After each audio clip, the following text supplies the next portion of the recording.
The city lights were still burning when Yu Menglong fell, and for a few hours the world accepted the simplest story. A celebrated Chinese actor, a private party, a high-rise balcony, a tragic misstep, an accident. The kind of headline that vanishes beneath the next scandal before the candles even finish melting. But the official record did not match the speed of the public's forgetting. According to the autopsy findings later cited in reports, Yu Menglong had been dead for 3 hours before his body hit the ground. 3 hours is not a margin of error. It is a corridor, a span of time wide enough for doors to open and close, for phones to ring in secret, for evidence to change hands, for an entire narrative to be rehearsed and delivered with calm voices. If you stay with us through this file, you will notice a pattern that repeats in cases where fame meets fear. The first statement is always clean, the second is always delayed, and the third, when it arrives, is never meant for the public at all. That night began with the kind of glittering normalcy that makes danger hard to recognize. Music, laughter, expensive drinks, familiar faces moving through a room like a well-practiced scene. Witness accounts circulating online later alleged that a woman named Song Yurin was seen near Yu Menglong's drink. Her movements subtle enough to be dismissed as coincidence, until coincidence became a corpse. Toxicology discussions that followed claimed the presence of party drugs in his system, substances that can soften the body's resistance and blur the mind's ability to decide what is safe. It was the first suggestion that Yu Menglong might not have been fully conscious when he went over the edge. Then the story tightened. A piece of surveillance footage, described by viewers as grainy but disturbing, allegedly showed 2 unidentified figures near him in the final moments before the fall. The image, as it was retold, did not resemble panic or a stumble. It resembled proximity. It resembled intent. And with that, the so-called accident became a question that would not stop multiplying. What happens next in these cases is almost always the same. The evidence becomes dangerous, not only to the people implicated, but to anyone who touches it. A concerned netizen, unnamed and described as fearful, was said to have leaked video material precisely because he believed the truth could be buried. Soon after, rumors spread that this person was receiving threats. The implication was blunt. Silence could be purchased, but if it could not be purchased, it could be enforced. Stories claimed the whistleblower went into hiding somewhere in China, cooperating with authorities while trying to remain alive long enough to testify. Meanwhile, the crowd did what crowds now do.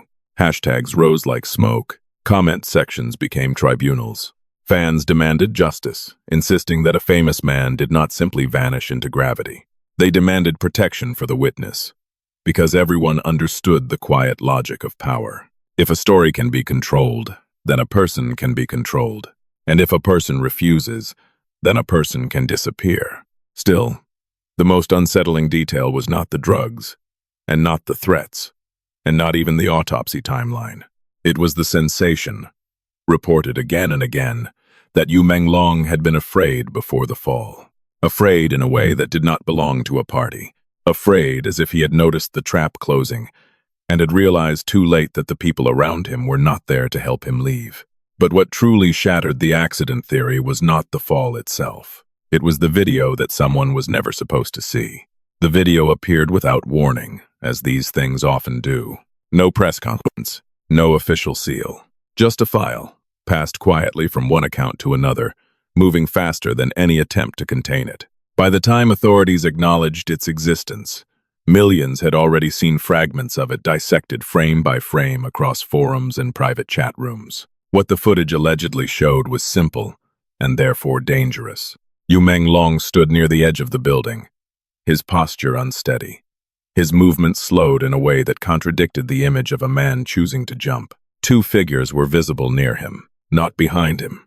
Near him, close enough to touch, close enough to influence. The camera angle did not capture a clear act of violence, but it did not need to. In cases like this, proximity itself becomes evidence. According to accounts that circulated alongside the clip, this footage had not come from an official release. It had been leaked by an individual described only as a concerned netizen, someone who claimed to have accessed material that was never meant to leave internal storage. The reason for the leak, they said, was fear. Not fear of being wrong, but fear that the truth would be erased before anyone had the chance to ask the right questions. Within days, reports emerged that the person who released the video had begun receiving threats. The messages were vague but consistent. Warnings about consequences. Suggestions that silence would be safer than honesty. This was when the story shifted from a tragedy to a test. Not of evidence, but of courage. The netizen, according to later claims, went into hiding in a small town somewhere in China, maintaining contact with investigators while avoiding public exposure. No name was ever confirmed. No face was ever shown. In the economy of fear, anonymity is sometimes the only currency that keeps a witness alive. Public reaction followed a familiar pattern. Shock turned to anger. Anger turned to demands. Fans across Asia and beyond flooded social media with calls for justice, insisting that the initial conclusion of an accident had been premature at best, deceptive at worst. Hashtags multiplied, carrying Yu Menglong's name across platforms where stories are no longer consumed, but interrogated. In these digital spaces, every inconsistency became a weapon. Every delay became a confession. Then came another video. This one, viewers were told, came from a parking lot near the venue earlier that night.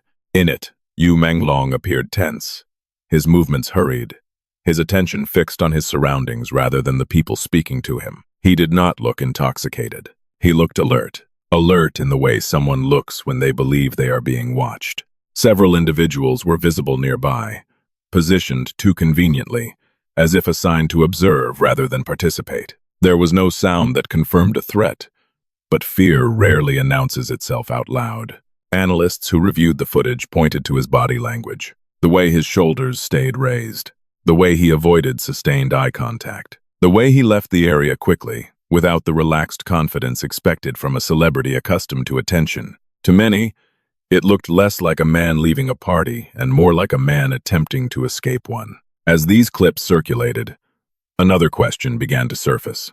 If Yu Menglong sensed danger, who did he believe was responsible? And more importantly, who had the authority to act on that danger without immediate consequence? The absence of clear answers only intensified the pressure on investigators.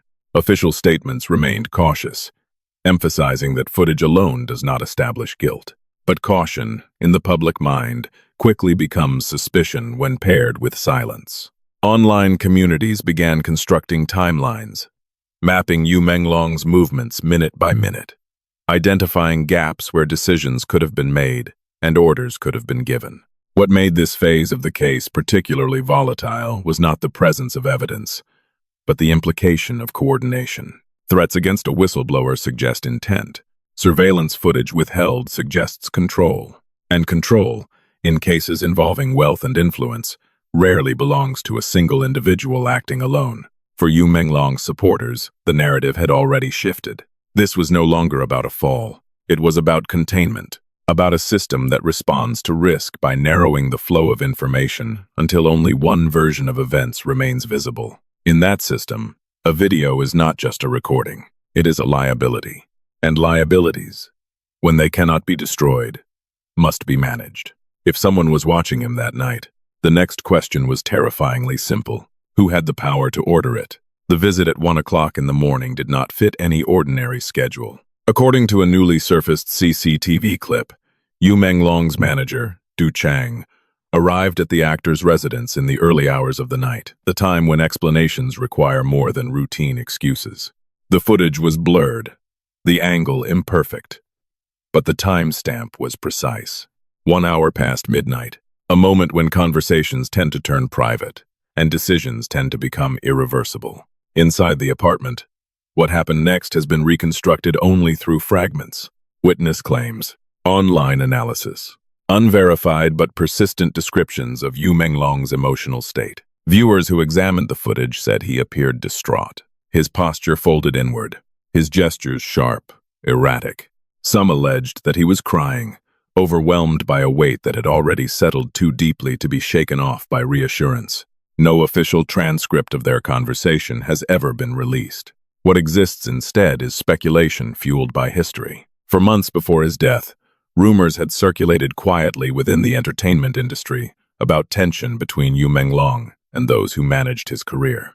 Disputes over contracts, control over appearances, pressure to comply with demands that extended beyond professional obligations. None of these claims were confirmed at the time. They did not need to be. In environments built on influence, silence often serves as confirmation enough.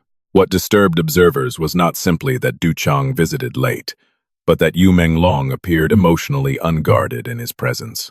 Managers are meant to shield their clients from harm, not stand at the center of their distress. The footage suggested a reversal of roles. A man known to the public as confident and composed appeared fragile. His sense of safety eroded within his own home. Then another video emerged, and the scope of the story widened. This clip, allegedly recorded during a private gathering earlier that evening, showed Yu Menglong surrounded by several men whose identities were never officially disclosed. At first glance, the scene appeared harmless. Casual conversation, drinks, laughter that felt rehearsed but not alarming. Yet as the recording continued, the atmosphere shifted. The energy in the room changed from relaxed to controlled. Yu Menglong's expressions grew tight. His movements slowed. He no longer looked like a participant. He looked like an audience. Those who analyzed the footage noted the duration. Nearly 3 hours. 3 hours in which Yu Menglong remained present, despite appearing increasingly uncomfortable. 3 hours in which he seemed unable to leave. The camera quality deteriorated as the night progressed. Shadows consuming faces, details dissolving into darkness. To some, the fading image felt symbolic, a visual echo of a man losing his autonomy in real time. There was no visible act of violence, no raised hands, no explicit threat, but coercion rarely announces itself loudly. It operates through implication, through imbalance, through the unspoken understanding that refusal carries consequences. Yu Menglong's body language told a story his voice never could. Fatigue, anxiety, a growing resignation that something had already been decided without his consent. By the time the footage ended, viewers described a man who no longer appeared merely afraid. He appeared cornered, as if every option available to him led to the same outcome. In retrospect, this gathering began to resemble a rehearsal, a controlled environment where boundaries were tested and compliance was measured. When placed alongside the late-night visit from his manager, a pattern began to emerge. These were not isolated moments. They were consecutive pressures applied within a shrinking window of time. First, the gathering, then the confrontation at home, and finally, the fall. For investigators and the public alike, the most unsettling question was not who attended these meetings, but why Yu Menglong seemed unable to refuse them. Fame, by its nature, creates dependence. Contracts bind schedules. Management binds decisions. And when those structures turn inward, the individual at the center can find himself isolated even while surrounded by people. By the end of that night, Yu Menglong was no longer just afraid. He was trapped. The case changed its shape the moment investigator Wang spoke in public. Until then, the narrative had revolved around videos, witnesses, and speculation. But when a lead investigator acknowledges pressure, the story ceases to be about tragedy alone. It becomes about resistance. According to his statement, Wang was approached privately and offered a substantial sum of money in exchange for slowing down the investigation. The amount was never disclosed. It did not need to be. The implication was clear. Someone believed the truth had a price. More importantly, someone believed that price would be enough. Wang refused. His decision marked a turning point. In systems where influence flows quietly, refusal is an act of disruption. Shortly after his comments surfaced, online discussion intensified. Many interpreted his words as confirmation that Yu Menglong's death had crossed an invisible boundary, transforming from a suspicious incident into a case that threatened people with resources and reach. Around the same time, another revelation emerged, one that reframed the final hours of Yu Menglong's life in a more intimate and disturbing way. A video circulated showing a doctor who had reportedly been involved in an emergency medical procedure connected to the actor. According to accounts associated with the footage, Yu Menglong had swallowed an object shortly before his death. Not accidentally, deliberately. The object was described as small, concealable, and potentially incriminating. A last resort. A fragment of evidence he believed could survive even if everything else was taken from him. The image of a man attempting to protect the truth inside his own body resonated deeply with the public. It suggested awareness, foresight, and a level of fear that went beyond panic. This was not confusion. This was strategy. As pressure mounted, new videos appeared, this time showing individuals connected to the investigation itself. One clip, blurred to obscure identities, depicted an investigator describing intimidation attempts, voices off camera, instructions to stand down, warnings about consequences. The message was consistent. Continue, and you will not be protected. For observers, this development confirmed what had long been suspected. The danger did not end with Yu Menglong's death. It expanded outward, targeting anyone who might expose the structure behind it. Whistleblowers, doctors, investigators. Each new revelation reinforced the impression of coordination, not chaos. Then, names began to surface. CEO Zhu Hao, a powerful figure with extensive business interests. Liming, a name repeatedly mentioned in connection with private meetings and financial transactions. And Director Qing, whose involvement took the story in a new direction.